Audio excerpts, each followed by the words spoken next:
Selamat sore, selamat bergabung kembali di Ngaji Channel Ngolah Jiwa. Pada sore hari ini kita akan membahas kisah dari Cupu Mani Astoginar.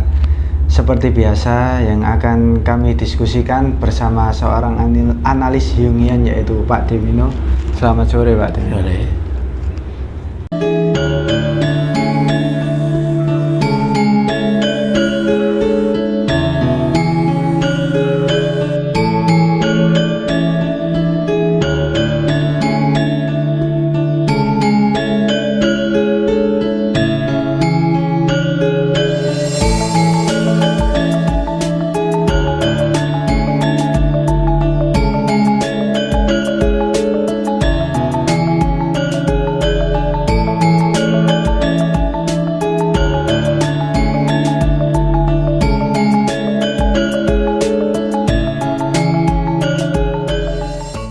Jadi kemarin kan kita sudah membahas tentang cerita Dewi Windardi ya. Iya, betul.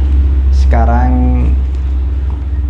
bisa diceritakan singkatnya Pak De tentang cerita Cupu Mani Astoginar ini. Iya, jadi sebelumnya kita cerita tentang Dewi Windardi juga persoalan Cupu Mani Astoginar.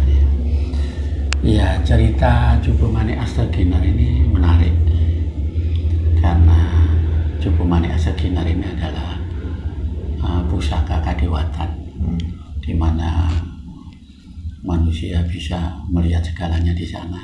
Karena itu tiga bersaudara ini saling berebut. Ya, ketiganya putra Resi Gotama. Ya, saat Resi Gotama marah, Cupu Mani Astoginar ini kan dilempar.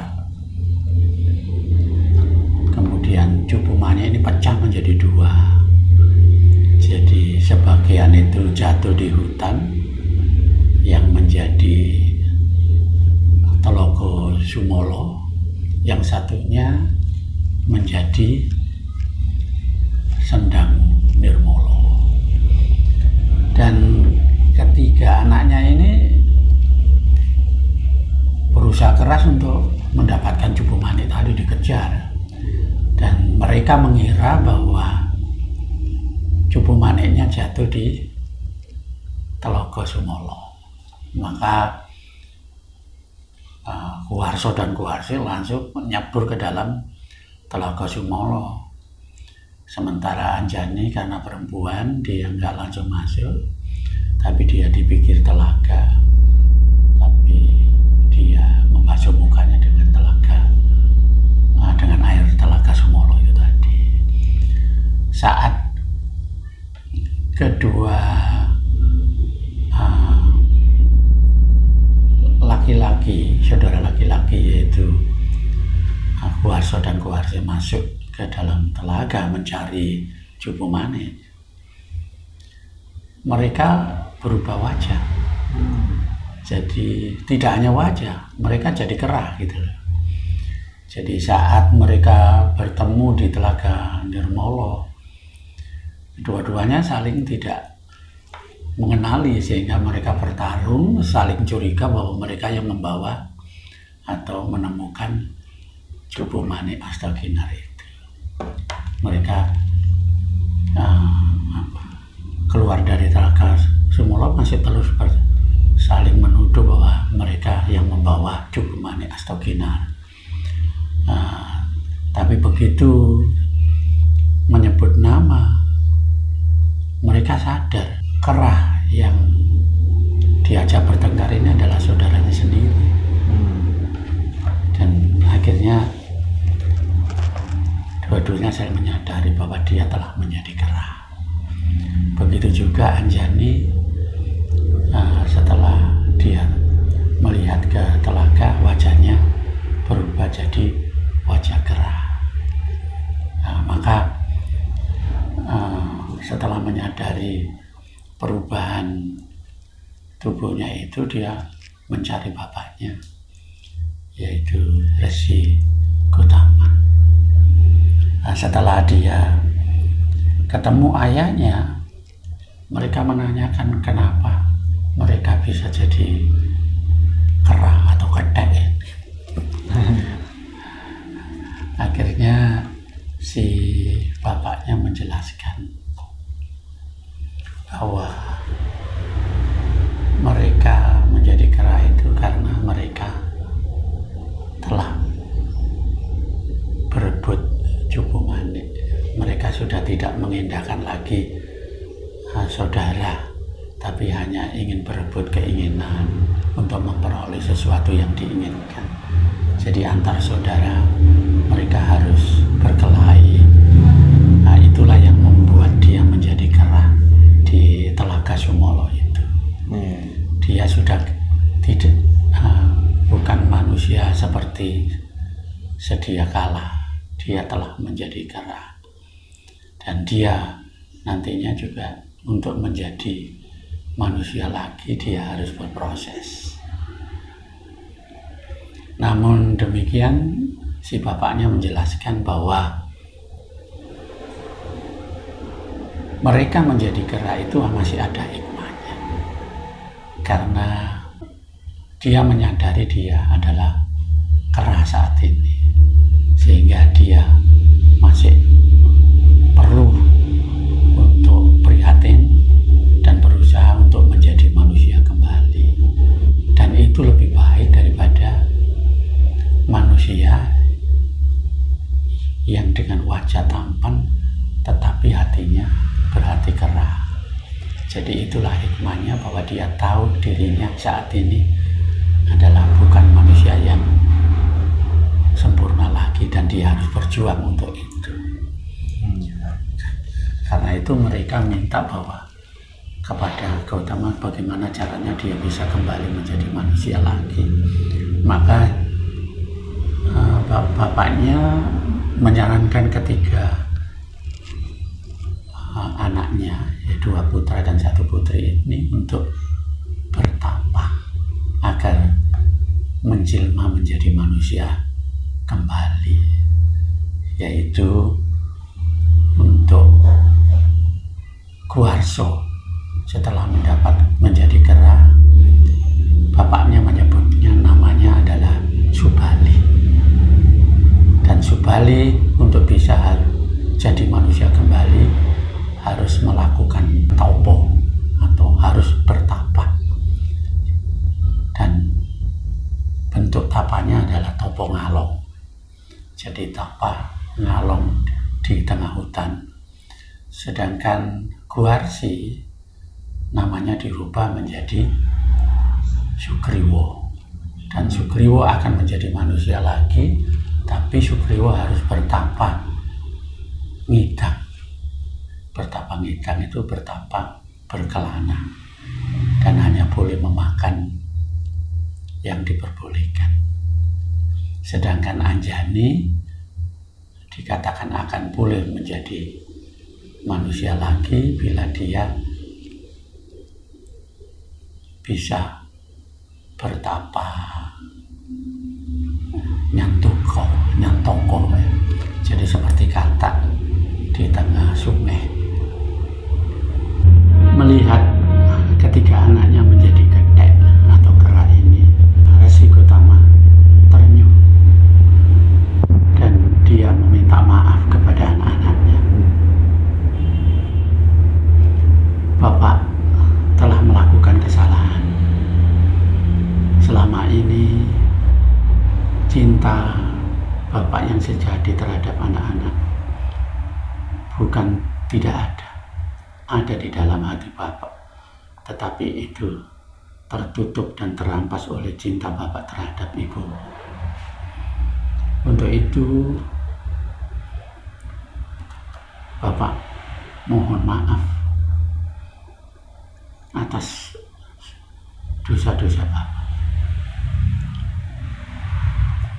Kemudian Anjani merespon, Bapak, itu hak Bapak untuk menyatakan bahwa Bapak bersalah, tapi saya sebagai anak tidak punya hak salah atau tidak. Tetapi sebagai anak juga tidak bisa menolak permintaan maaf Bapak. Tapi untuk memberikan maaf rasanya saya seperti lebih baik dari orang tua saya. Untuk itu saya lebih memilih untuk bersaksi kepada Tuhan Yang Maha Esa bahwa Bapak adalah Bapak yang sempurna. Untuk itu semoga Yang Maha Esa memaafkan Bapak. Kemudian Subali pun menyampaikan, betul Bapak, kami sebagai anak tidak bisa menerima pengakuan Bapak dosa-dosa Bapak di masa lalu. Apalagi karena cintanya terhadap Ibu. Justru kami karena cinta Bapak terhadap Ibu lah kami ada di dunia ini dan kami dilahirkan di dunia ini. Jadi Bapak tidak perlu terlalu merasa bersalah, apalagi terhadap kami. Sugriwa pun turut menyela. Betul Bapak. Menurutku Bapak tidak perlu ada yang dimaafkan. Selama Bapak bisa memaafkan kesalahan Ibu, tidak ada lagi yang perlu dimaafkan. Wah, si Gotama merasa bergetar mendengar, tak menyangka anak-anaknya bisa berlapang dada semacam itu. Akhirnya Gotama mengingatkan, sekarang pergilah untuk bertapa. Dan terima kasih atas pengertianmu semua. Setelah mengucapkan itu, si Gotama mokso. Mokso itu mati tapi hilang, dengan tubuhnya hilang. Jadi jiwanya naik ke atas. Yang akhirnya itu pun dilihat oleh anaknya, lama-lama tidak kelihatan. Setelah si Gotama pergi atau moksa, ketika anaknya ini memulai bertapa, Subali pergi ke alas untuk bertapa ngalong, yaitu dengan kakinya memegang dahan karena kera ini, kepalanya menghadap ke bumi. Sedangkan Sugriwa pergi bertapa ngidam, artinya dia berkelana tapi dengan memakan buah dan air sumber. Sedangkan Anjani bertapa nyantoko itu seperti katak, jadi dia membuka mulutnya di tengah sungai. Jadi dia hanya makan bila ada sesuatu mengalir ke mulutnya, kepasrahan itu. Dan dia berharap untuk menemukan cinta yang sejati. Ya begitu ceritanya.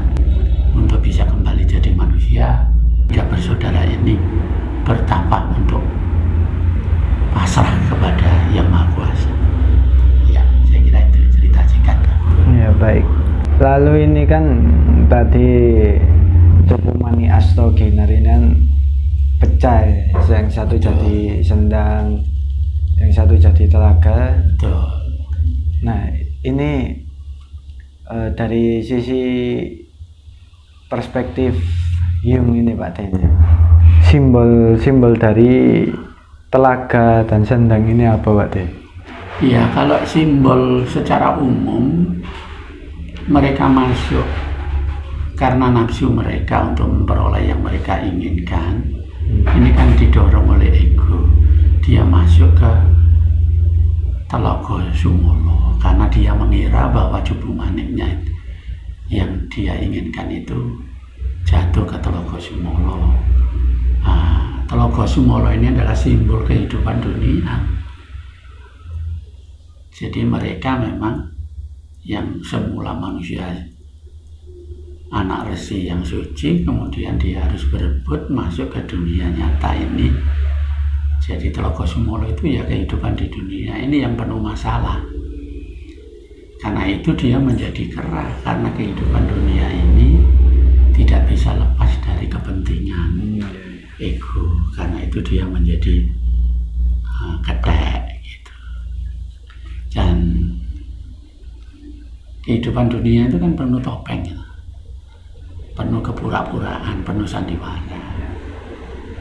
Lah, ini hikmahnya menurut bapaknya, walaupun dia menjadi ketek, tapi dia menyadari lebih baik menyadari jadi ketek yang nantinya berusaha jadi manusia daripada kehidupan di Sumolo dengan wajah ganteng, wajah topeng-topeng yang hebat, tetapi jiwanya ketek.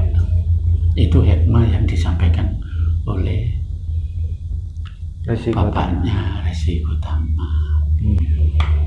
Begitu juga Anjani, dia menyadari wajahnya juga bisa menjadi ketek. Sedangkan Telaga Nirmolo itu adalah telaga suci. Jadi sudah kehidupan yang tidak ada masalah. Tapi mereka bertiga sudah terlanjur menjadi kera, terlanjur memiliki kepentingan-kepentingan di dunia ini. Karena itu dia disuruh bertapa, mereka disuruh bertapa. Bertapa Ngalong, bertapa Ngidang, dan bertapa Nyantoko ini juga simbol bahwa Subali sebagai anak laki-laki ini kan logos dong, yang punya kecerdasan kan. Disuruh topo ngalong ini artinya berusaha untuk memahami apa yang belum dipahami. Sesuatu yang dipahami itu kan dimengerti oleh kepalanya. Dengan ngalong itu kepalanya ditaruh di bawah, pikirannya di bawah, untuk merasakan biar mengerti apa yang belum dipahami tentang dirinya.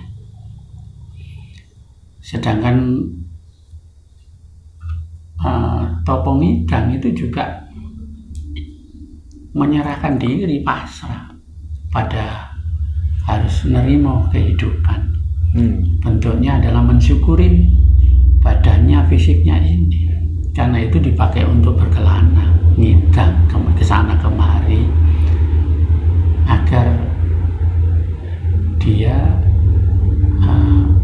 mampu mensyukuri supaya mendapatkan kehidupan yang baik. Karena itu makannya ditentukan, yaitu makan buah, sayur, dedaunan, makan makanan yang alami, dan minum air sumber alami. Jadi tidak ada rekayasa terhadap apa yang dimakan. Dan karena berkelana, dia hanya mengambil makanan saat dia membutuhkan, dan dia minum saat dia membutuhkan, dan tidak perlu disiapkan. Karena kalau disiapkan itu khawatir nanti akan menumpuk. Mereka doyo mengumpulkan banyak buah sehingga bermalas-malasan, sudah tidak mensyukuri anugerah fisiknya lagi, yang akhirnya bisa terjebak ke hal yang enak, yang baik dan mewah gitu. Sedangkan Topo Nyantoko itu juga pasrah, simbol pasrah, bahwa dia percaya kepada cinta yang sejati. Dia percaya kepada welas asih yang maha kuasa. Karena itu dia nerimo dengan Nyantoko itu tadi. Nah, itu ceritanya. Ya, baik. Itu simbolnya. Simbol. Iya, simbolnya. Lalu hubungannya dengan perspektif Jung ini apa ya, Pak? Oh ya, perspektif dilihat dari perspektif Jung, ketiga anak ini kan ingin menjadi manusia kembali. Iya. Artinya ketiga manusia ini ingin menemukan jati dirinya kembali. Kan gitu. Iya. Di kehidupan dunia ini terlalu banyak godaan, ya persona, ya shadow, animus, anima. Nah, seperti berebut cukuman ini kan berebut senang sebetulnya, berebut senang, berebut ingin mendapatkan kebaikan, ingin mewah, kan itu. Nah, tapi dengan bertapa ngalong, Subali ingin mengenali sisi yang belum dipahami, yaitu shadownya. Dengan menaruh kepalanya di bawah, artinya dia mulai memprioritaskan yang belum pernah dia pahami, bahwa manusia punya sisi lain yang mampu untuk memahami apa yang belum dipahami.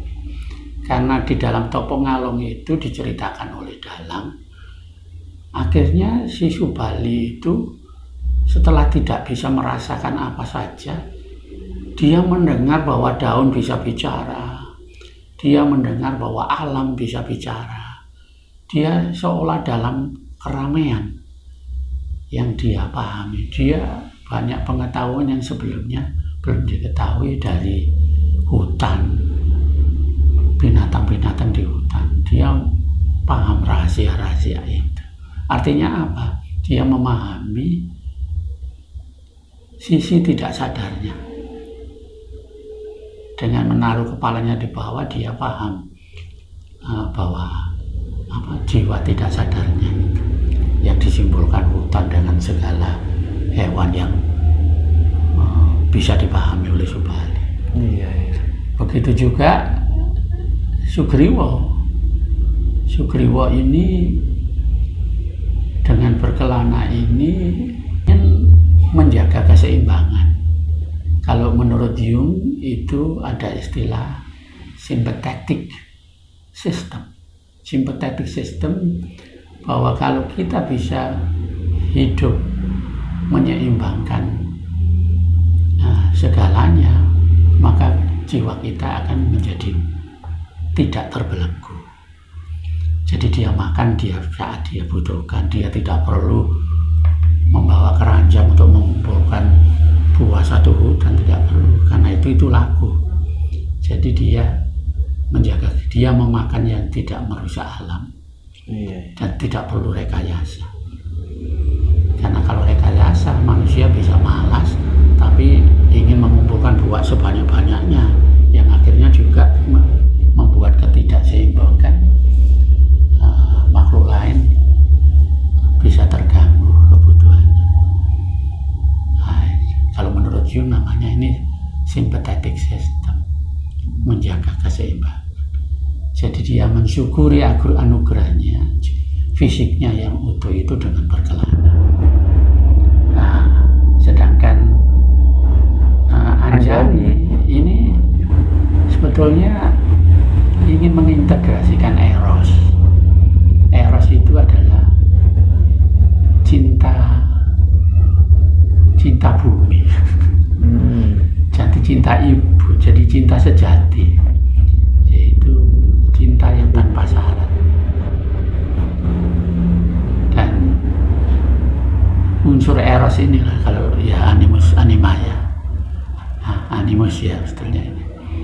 Jadi ingin menggapai cinta yang tanpa syarat, karena itu dia pasrah dengan pertapaan yang tokoh itu, yang akhirnya dia dapatkan itu. Ya itu kalau menurut simbol-simbol Jung untuk bisa menjadi manusia atau jati diri manusia. Ya, baik, terima kasih Pak Tio untuk penjelasannya pada sore hari ini. Oke. Iya. Terima kasih untuk para penonton yang sudah menonton video ini sampai akhir. Kurang lebihnya mohon maaf. Selamat sore, selamat beraktivitas kembali.